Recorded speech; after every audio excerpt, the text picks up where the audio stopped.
Study IQ IAS, आपका selection हमारा mission. क्या एलिफेंट ड्रैगन के साथ डांस कर सकता है? सवाल यह है। ड्रैगन के पास आग भी है, विशालकाय शरीर भी है और एलिफेंट एक अपनी कम्युनिटी लिविंग के साथ जीता रहता है। सवाल ये तब उठता है जब हम मिलिट्रीज को कंपेयर करते हैं, इकोनॉमीज को कंपेयर करते हैं, टेक्नोलॉजिकल एडवांसमेंट्स को कंपेयर करते हैं। किसकी डिफेंस टैक्टिक्स बेटर है? क्या चाइना की बेटर है या इंडिया की बेटर है? जी हां, नंबर्स, आंकड़े और मैट्रिक्स ये बताएंगे जरूर कि चाइना के पास टैंक्स बहुत ज्यादा है, एयरक्राफ्ट्स बहुत ज्यादा हैं और मिलिट्री पर्सनल्स भी बहुत ज्यादा हैं। और बियॉन्ड नंबर्स जब इसकी एनालिसिस की जाती है, क्या वो वॉर टेस्टेड है? क्या उनकी प्रैक्टिस एक्चुअल ग्राउंड्स पे है या सिर्फ मॉक ड्रिल्स ही करते रह गए हैं? और इंडिया की कोऑर्डिनेटेड स्ट्रैटेजी के तहत हमें यह समझ में आता है कि India is far more superior military wise when it comes to strategic threats. The truth beyond numbers, India versus China military comparison. इस कंपैरिजन को डिटेल में एनालाइज करते हैं, समझते हैं कि किस तरीके से जो राइवलरीज थी इंडिया और चाइना की वो चेंज होती हुई दिखाई दे रही है। So why India versus China is the unique rivalry? क्योंकि यूनिक राइवलरी अपनी ज्योग्राफी की वजह से है। ये हिस्सा भारत का है, यहां पर Kashmir that is administered by Pakistan right now. Bharat बहुत जल्दी इस हिस्से को लेने वाला है। यहां पर है चाइना। इंपॉर्टेंट इसलिए क्योंकि यहां पर एक जगह है जिसको हम कहते हैं सियाचिन ग्लेशियर, और ये ग्लेशियर्स चाइना ने उठाकर पाकिस्तान ने उठा करके चाइना को दे दिया, तोहफे में दे दिया, गिफ्ट में दे दिया, और चाइना अपना प्रेजेंस यहां पे बना के रखता है। तो आप देखेंगे यहां पे पाकिस्तान और चाइना के साथ दोहरा खतरा भारत के लिए बना रहता है। Whenever people compare India and China, they quote numbers, metrics, कि कितने स्टील्थ फाइटर जेट्स हैं, 5th जनरेशन एयरक्राफ्ट है चाइना के पास, कौन सी तकनीक है। But military power is never about numbers. सिर्फ साइज में बड़े होने से नहीं होता है, उसके अंदर एबिलिटी कितनी ज्यादा है। गन चलाने वाला बहुत इंपॉर्टेंट है या कौन सा औजार है आपके पास, कौन सी गन है वो इंपॉर्टेंट है? मुझे कमेंट बॉक्स में बताइएगा। शौर्य ज्यादा जरूरी है या फिर सिर्फ हथियार जरूरी है? तो इंडिया ने अपना शौर्य, अपना मिलिट्री डोमिनेंस प्रूव किया है। द ज्योग्राफी, हमारी ज्योग्राफी कोई खास डिफाइंड नहीं है। ब्रोकन लाइंस आप देखेंगे, line of actual control, Aksai Chin region, Pangong Tso lake, वहां पर गालवान चुशुल, जहां पर हमारी छोटी छोटी लड़ाइयां चलती रहती, मैं उसका भी जिक्र करूंगा आपसे। No defined border, 2 nuclear powers with no desire for full scale war. तो फुल स्केल वॉर नहीं होने वाला है, लेकिन कन्वेंशनल वॉर डेफिनेटली चलता है। वॉर ऑफ नैरेटिव्स डेफिनेटली चलता है। एक साइकोलॉजिकल वॉरफेयर है, एक डोमिनेंस का वॉरफेयर है। उसमें इंडिया क्या आगे बढ़ पा रहा है, बढ़त ले पा रहा है चाइना से? This is important.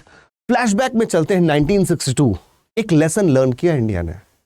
चाइना के साथ वॉर हो रहा था और हमें समझ में आता है कि हम उस वॉर में हमें समस्याएं क्यों आई, क्योंकि पुअर इंटेलिजेंस शेयरिंग थी। हम बहुत कॉन्फिडेंट थे कि अगर ठीक है, अगर एक वॉर चाइना लड़ता है तो हम जीत जाएंगे, लेकिन हमें अपनी प्रॉब्लम्स भी समझ में आई। इंपॉर्टेंट ये कि आज की डेट में क्या हम उन प्रॉब्लम्स को सही कर पाए हैं या नहीं। नो विंटर गियर, हमारे सोल्जर्स के पास विंटर गियर नहीं थे, और जैसे आप ऊंचाई पे जाते हैं, हाई एल्टीट्यूड पे जाते हैं, ठंड बहुत ज्यादा बढ़ जाती है। उस ठंड का सामना करने के लिए हमारे सोल्जर्स तैयार नहीं थे। नो हाई एल्टीट्यूड रोड्स, तो बेल्ट एंड रोड ऑर्गेनाइजेशन ने वो सड़क, वो पुल, वो ब्रिजेस बनाए। वहां पे ऐसे कैंप्स बनाए गए हैं जहां पे 0 डिग्री सेल्सियस से कई गुना नीचे, -10, -25 डिग्री सेल्सियस तक फ्रोजन बर्फ रहती है। वहां पर भी हमारे सोल्जर्स तैनात हैं, उनको वो गियर्स प्रोवाइड किए हमने ताकि हम इस हाई एल्टीट्यूड की रक्षा कर सकें। Why this matters today? Because India's entire mountain strategy post 1962 changed. हमने क्या किया? माउंटेन डिविजन्स बनाए हमने, चाहे अरुणाचल प्रदेश हो, चाहे लद्दाख का रीजन हो, हमने वहां पे माउंटेन डिविजन्स बनाए। हाई एल्टीट्यूड वॉरफेयर के लिए अलग से ट्रेनिंग वाले स्कूल्स बनाए। देहरादून में उनकी ट्रेनिंग कैंप्स बनाए हमने कि उनको ट्रेन किया जाता है, स्पेशली आर्मी से रिक्रूट करके, बॉर्डर सिक्योरिटी फोर्सेस से रिक्रूट करके। परमानेंट फॉरवर्ड डिप्लॉयमेंट, एक इंडिया ने क्या किया कि विंटर्स में भी हमारे सैनिक नीचे नहीं आएंगे, विंटर्स में भी एक परमानेंट डिप्लॉयमेंट रहेगा उस एरिया में। Airfields like Daulat Beg Oldi रीओपेंड। दौलत बेग ओल्डी को हमने फिर से एयरफील्ड को रीओपन किया, क्योंकि अगर कोई स्ट्राइक होती है तो जवाबी कार्रवाई में भारत पीछे न रहे, उसका एयरपोर्ट हमेशा ओपन रहे। 1962 was a defeat, yes, but it became India's military rebirth and Galwan proved it. हुआ, हमारे लिए एक डिफीट थी, हम एक्सेप्ट किए, लेकिन आज इंडिया और चाइना का कंपैरिजन किया जाए 1962 के बाद, इतने सालों के बाद, तो कहां स्टैंड करता है इंडिया, ये हम समझते हैं. गालवान 2020 में India showed a new military posture. क्या था वो न्यू मिलिट्री पॉस्चर? गालवान में क्या हुआ कि ये सैनिक आपको जो दिख रहे होंगे दोनों तरफ से लड़ तो रहे थे, लेकिन बिना किसी आर्म्स एंड एमिनेशन के लड़ रहे थे. वो गन से फायरिंग नहीं कर रहे थे, वो तोप नहीं चला रहे थे, वो शेलिंग नहीं कर रहे थे. It was only a fight with their own hands. ठीक है, क्योंकि हम कन्वेंशनल वॉर में वॉर को एस्केलेट नहीं करना चाहते थे. चाइना भी जानता था कि इंडिया इतनी बड़ी मार्केट है, अगर वो यहां पे वॉर एस्केलेट करेगी, और चाइना को पता था 2020 में है ये बात, और India is prepared for the war with China. India showed zero tolerance for salami slicing strategy that is used by them to enter India. Salami slicing का मतलब होता है कि पतली पतली स्लाइसेस, पतली पतली पट्टियों पे वो अपना कब्जा जमाते जाते हैं, थोड़ा थोड़ा करके अंदर आते जाते हैं, और अंदर आने के बाद फिर वहां पे अपने फ्लैग पोस्ट लगा देंगे, कुछ कैंप्स बना देंगे, एंड अपने मैप में डिक्लेयर कर देंगे कि वो चाइनीज टेरिटरी है. इस सलामी स्लाइसिंग के अगेंस्ट इंडिया ने कहा जीरो टॉलरेंस, अब हम ये नहीं मानेंगे आपकी, this is our land, our boundary, और ये जो टेम्परेरी अरेंजमेंट्स हैं इसको हटाने की बात की जाती है. India responded with operation snow leopard. Snow leopard को हम बचाने के लिए बहुत सारा काम भी करते हैं, और वहां पे बहुत लद्दाख रीजन में पाए भी जाते हैं स्नो लेपर्ड्स, ऑक्यूपाइंग की Heights on Kailash range. Kailash range जो माउंटेन है वहां पर हमने अपना झंडा लहराया और हमने बताया कि हमारा शौर्य है, we have that fight in us. And यहां पर चाइना को एक मोरल डिफीट मिलती है, बिकॉज वॉर तो फुल फ्लेजेड नहीं था ये.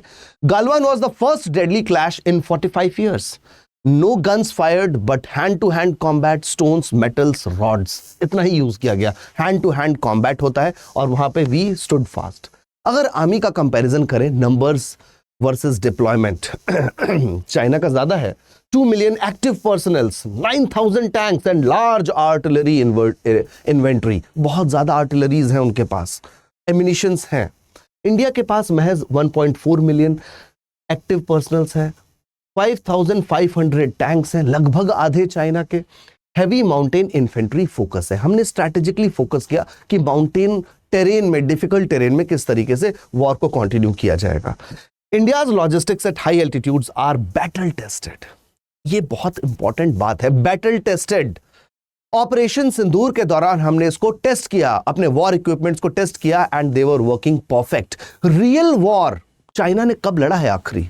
चाइना ने सिर्फ बनाया है और बेचने की कोशिश की है. वो मैन्युफैक्चर्ड प्रोडक्ट्स बहुत अच्छे बना सकते हैं, क्या उनके सैनिक तैयार हैं, क्या उनके पायलट तैयार हैं एक्चुअल वॉर लड़ने के लिए? ये अभी चाइना को भी नहीं पता है. Are battle tested for decades. China's deployments began only after 2020 on this scale. तो चाइना भी इस बात को समझ पाया कि हमें भी एक हैवी डिप्लॉयमेंट की जरूरत है, तो अक्साई चिन रीजन और इस रीजन में अपनी एक डिप्लॉयमेंट शुरू कर रहा है. तो वो ट्रेड के लिए बहुत प्रमोट करते हैं. इंडिया ने अपने पर्सनल्स को रेडी कर लिया है कि कभी भी अगर फुल फ्लेजेड वॉर होगा चाइना के साथ तो इंडिया उसको जीत के दिखाएगा, because both the states are nuclear states. Who is stronger? China may have more tanks, jets, missiles and ships. Definitely, we are not denying this fact. But India has something far more important. वो important है experience. वो important है real time experience. Altitude advantage. जो height का advantage है वहां पे हमने deployment कर लिया है. और वहां पर हमने ऐसा डिप्लॉयमेंट किया है जो परमानेंट है, टेम्परेरी, यानी कि हमें नीचे से ग्राउंड से फोर्सेस को मूव नहीं करना पड़ेगा ऊपर. On the spot the fight can happen. Global network of partnerships. Yes, India एक ऐसा देश है, एकमात्र ऐसा देश है जिसके ईस्टर्न और वेस्टर्न खेमे, अगर मैं वेस्टर्न खेमे की बात कहूं तो आप क्वाड से मतलब समझिएगा. क्वाड में चाहे आप ईस्टर्न में कहेंगे India relations with Russia, with Iran, with China, बहुत अच्छे रिलेशंस है. साउथ ईस्ट एशियन नेशंस के साथ भी बहुत अच्छे रिलेशंस है. And the political will to defend every inch. Now India is ready to defend for its territorial integrity. चाहे वो पाकिस्तान की तरफ से हो, चाहे वो चाइना की तरफ से हो, चाहे वो अरुणाचल वाले एरिया से हो, चाहे वो गालवान वाले एरिया से हो, चाहे वो chicken snack corridor, Siliguri corridor से हो. The news that turned heads. ये बातें क्यों हो रही हैं? ऐसा मैं नहीं कह रहा हूं आपको. न्यूज आई जहां पे सबसे इंपॉर्टेंट तरीके से इसको एनालाइज किया गया. यूनाइटेड स्टेट्स एयरफोर्स की जो टोटल वैल्यू निकल के आती है वो 242, बेसिकली ये इंडिसेस हैं जिसके ऊपर हम इवैल्यूएट करते हैं कंट्रीज को। Russian air force TVR was 114.2, Indian air force TVR was 69.4 और वहीं पर चाइनीज एयरफोर्स का टीवीआर था ओनली 63.8। आप यहाँ पे कंपैरिजन डायरेक्टली देख सकते हैं कि इंडियन एयरफोर्स की रेटिंग बेटर थी इन कंपैरिजन टू चाइना। और मॉडर्न डे वॉरफेयर एक मल्टी डोमेन वॉरफेयर बन चुका है, यानी कि यहाँ पे एयर डोमिनेंस फॉर श्योर चाहिए, उसकी इंटेलिजेंस शेयर होगी आर्मी के साथ, नेवी के साथ। So coordinated efforts, intelligence sharing and algorithms with sensors and radars ये फाइट की जाएगी।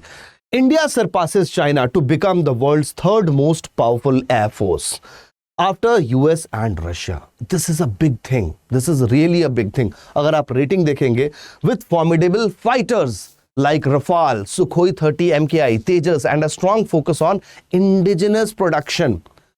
आज से आने वाले 10 साल में आपने पता है टारगेट सेट किया है कि हम तेजस को न सिर्फ प्रोडक्शन बढ़ाएंगे तेजस का, एक्सपोर्ट भी करेंगे तेजस, और तेजस को अपग्रेड भी करेंगे हम towards 5G technology. Make in India, IAF continues to strengthen its position as a global air power। तो अब हम ग्लोबल एयर पावर बनाने जा रहे हैं इंडिया को।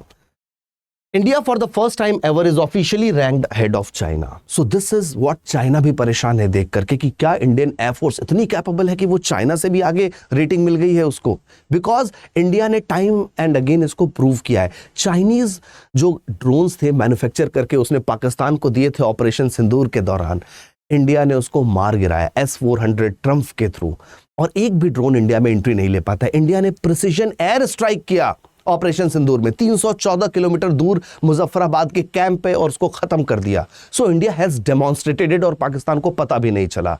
China's air force has 3733 aircraft, India के पास मात्र 1716 एयरक्राफ्ट है, बट उससे भी वॉर जीता जाएगा।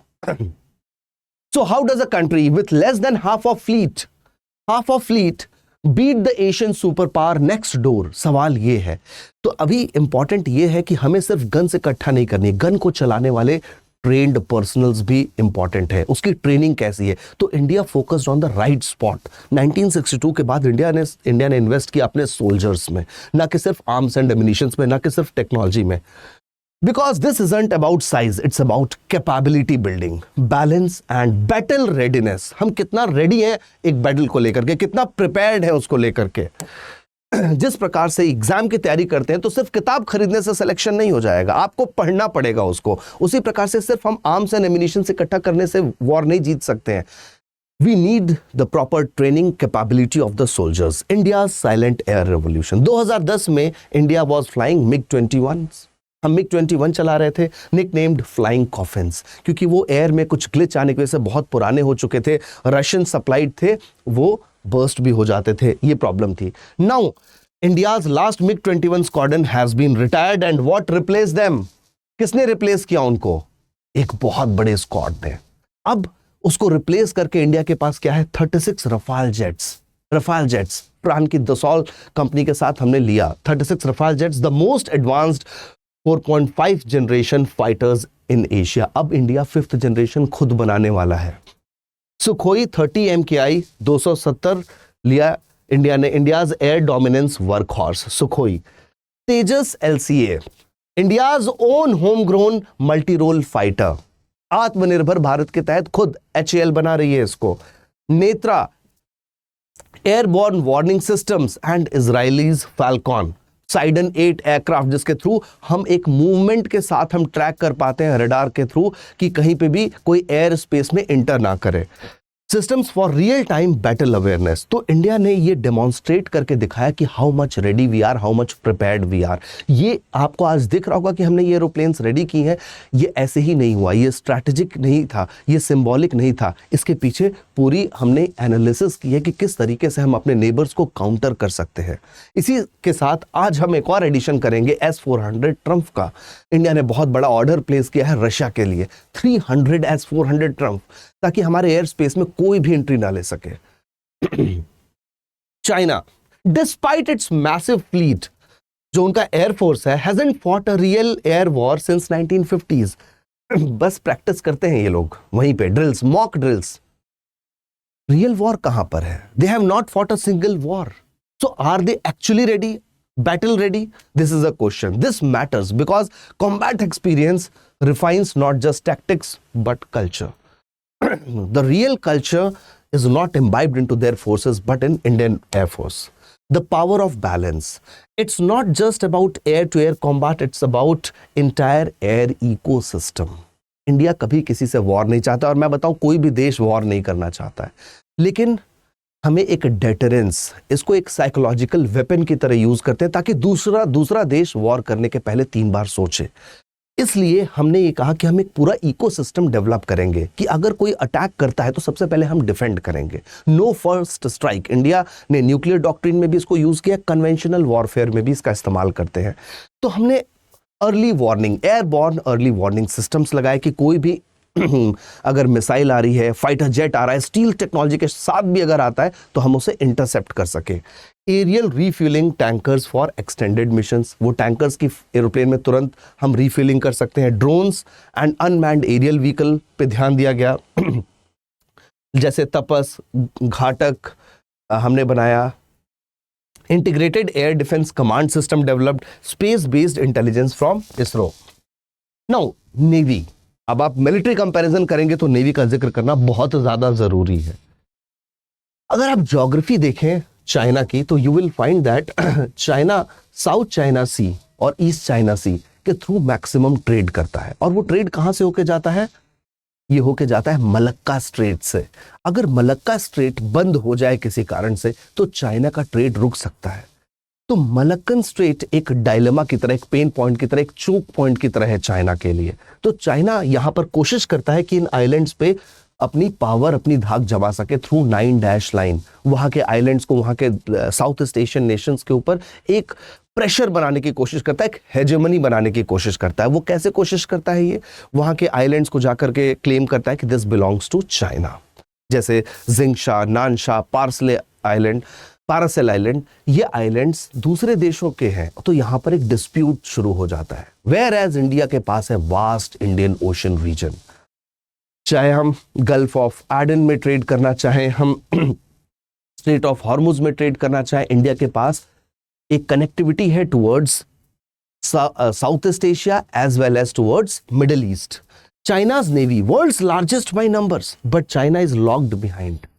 First island chain Malacca Strait choke point है उनका। Vulnerable sea lines of communication, उनकी सी लाइंस ऑफ कम्युनिकेशन भी वल्नरेबल है, इसलिए चाइना बहुत परेशान रहता है। इसलिए आपको पता है चाइना कोशिश भी करता है किस तरीके से ताइवान पे कब्जा कर ले।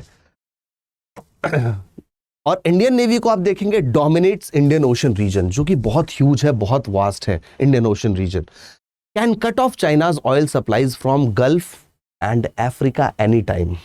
Strong partnerships with United States, Japan, Australia and even with Russia.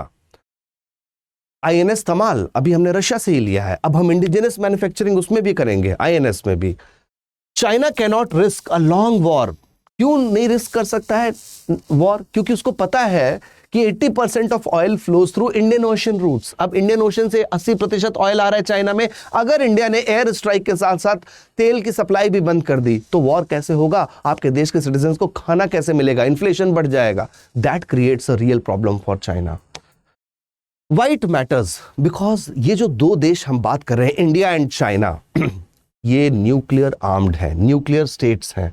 Control the skies, one who controls the skies will control the war. तो एयर डोमिनेंस बहुत मैटर करता है। 2020 में जो गालवान स्टैंड ऑफ था, the Indian air force rapid deployment Rafales at the Ambala Sukhois in the Arunachal sent a clear message to the China that India can strike back. So back off the Chinese command. तो China ने back of किया। China escalate कर सकता था 1962 की तरह। उसने test करने की कोशिश की, एक जस्ट एक फिजिकल वॉर करके देखते हैं सोल्जर्स के बीच में, क्या इसको हम एस्केलेट करेंगे? उसने देखा कि India is ready for the war, तो चाइना बैक्ड ऑफ। देयरफॉर आप भी मुझे बताइएगा कमेंट बॉक्स में कि India is ready for 2 front war to tackle China and Pakistan simultaneously. What next for India? India's next frontier lies in drone warfare, जहां पे हमारे सोल्जर्स की भी जान ना जाए। ड्रोन्स के थ्रू हम सर्विलांस कर सकें, ड्रोन्स के थ्रू हम स्ट्राइक कर सकें। नेवी को भी इंटीग्रेट किया जाए आर्मी के साथ एंड एयरफोर्स के साथ। तो इंटीग्रेटेड कमांड सेंटर्स जो हमने बनाया अंडमान एंड निकोबार में, वैसे और भी बनाए जाएं। That will change the shape of it. Expanding domestic research and development, बहुत ज़्यादा निवेश की ज़रूरत है हमें, और वो research and development private players की एंट्री के साथ बढ़ जाते हैं, क्राउडिंग इन इफेक्ट। तो सरकार फैसिलिटेट करे एफडीआई के लिए, फॉरेन डायरेक्ट इन्वेस्टमेंट के लिए, और अपने प्राइवेट प्लेयर्स को, कि ताकि वो ग्रो कर सके into defence manufacturing hubs. Pilot retention and training, yes, good point will be कि अगर हम अपने पायलट्स को और अच्छी ट्रेनिंग दें, because machines can't replace experience, that is important. सिर्फ सिमुलेटर्स पर ट्रेनिंग से नहीं होगा, उनको रियल ट्रेनिंग की जरूरत है। The world is finally realizing what Indians have always known. क्या? You don't need to be biggest to be the best, you just need to be the bravest, and Indian soldiers are bravest. So Jai Hind, and do tell me in the comment box that India is ready for two-front war, yes or no. A good news for all the civil services aspirants for long-term foundation batch. जब आप पढ़ाई करना चाहते हो, तैयारी शुरू करते हो, तो आपको चाहिए होता है guidance. You need a good guidance to kick start your preparation. और उस गाइडेंस के साथ चाहिए होता है कि हमें बुक्स के साथ साथ एक मार्गदर्शन मिले, जब पता चले कि मुझे अपनी तैयारी में ये चीज़ हटानी है, ये चीज़ रखनी है। हम सब सोचते हैं, कई बार इवैल्यूएट करते हैं मन में कि मेरी तैयारी अच्छी हो सकती है, मैं ये चेंज कर दूं, ये चेंज नहीं करूं। तो उस केस में आपको डेली बेसिस पर understanding, conceptual clarity, basic level से, जीरो लेवल से एनसीईआरटी के लेवल से एडवांस लेवल तक लेके जानी है। उसके लिए है लॉन्ग टर्म फाउंडेशन बैच, कि आपने पहले थोड़ा बहुत पढ़ा है स्कूल्स में, ग्रेजुएशन में खुद से भी कुछ स्वाध्याय किया हुआ है, but you need a direction, focused. उसके लिए आप ज्वाइन कर सकते हैं batch, and you can call me also, मुझे रीच आउट कर सकते हो 7303212303 पर। Any time you can. आपको कोई भी और भी इंफॉर्मेशन चाहिए रिगार्डिंग प्रिपरेशन, जानकारी चाहिए, not just to take the admission, otherwise also you can reach out to me. Okay, English, Hindi और इंग्लिश 3 भाषाओं में अवेलेबल है कोर्स। आपको यूज करना है code ART Live। Starting price है 12,500। ठीक है, thank you, see you in the class. Study IQ IAS, आपका सिलेक्शन हमारा मिशन।